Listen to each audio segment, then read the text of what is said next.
Hey there. Hello and welcome to Xinhua. I'm John, and today I'm here to help you out with some of those questions that you may have while selecting courses. One of the first things that you have to know is when you can choose your courses. There are three selection processes on which you can select those courses that you will like. And there's a fourth and final step, which is the add and drop selection.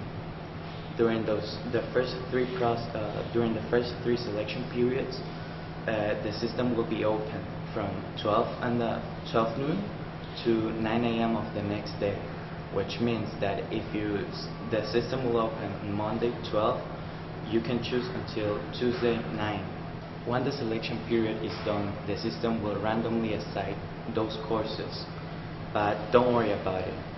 If you didn't make it to a course, you still have the opportunity to add or drop those classes on the fourth period. However, you have to know that the add and drop selection is the last step for you choosing your classes. And this is based on a first come, first served basis, so you have to take care of that. If there's a course that is already full, you can print out a form and hand it to the professor so that he can get you in the class if there's some space available. We are required to take English 1, 2, and 3. Those courses you can choose it from the Language Center. We're also required as well to take College Chinese. That you can choose it from the Department of Chinese Literature. For that class, you have a special class for foreigners, which is open once a year. That gives us a total of 8 credits. However, you also have the option to not take those classes, but instead, you can take it with Mandarin courses.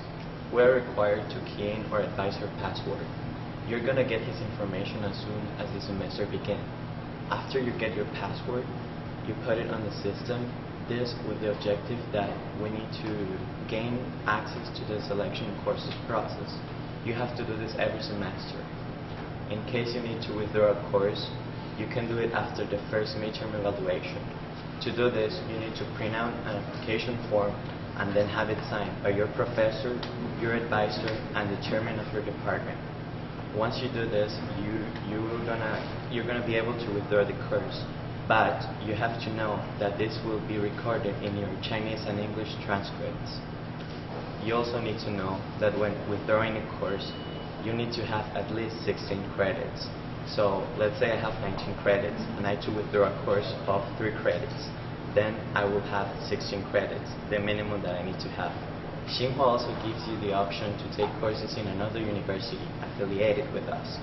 So let's say I have a course and I'm interested to take it, but it's only offering Chaodao, so there's no problem. You also need to print out an application form, do the steps necessary to apply for it, and then you're done. Now, let's move on to the general courses selection process. First thing you need to do is go to the NTHU webpage. Once you're there, you just need to click on this course information section, which is going to take you to the division of curriculum. Once you're there, you just come here and click on general education course requirement, and this is also going to take you to this webpage. Over here, you can see the general courses you can choose. You have your elective courses and your core courses. For the elective courses regarding to the department you belong to, you can choose them. You have natural science, social science, and humanities. Let's say that I'm from the foreign language department, so that means that I can just choose 4 credits from the natural science and social science. For the core courses, there are in total 7 dimensions. From those 7 dimensions, you can choose 5 of them. Each dimension has approximately 4 classes each that you can choose from. You need to make sure you make a total of 20 credits. And basically, those were some of the major points that I wanted to talk to you about regarding the course selection process. I hope I helped you, and if you still have any question, you always have the option to go to the curriculum office and ask them whatever you want. They will help you no matter what. Thank you very much for your time. This was John, and welcome to Xinhua.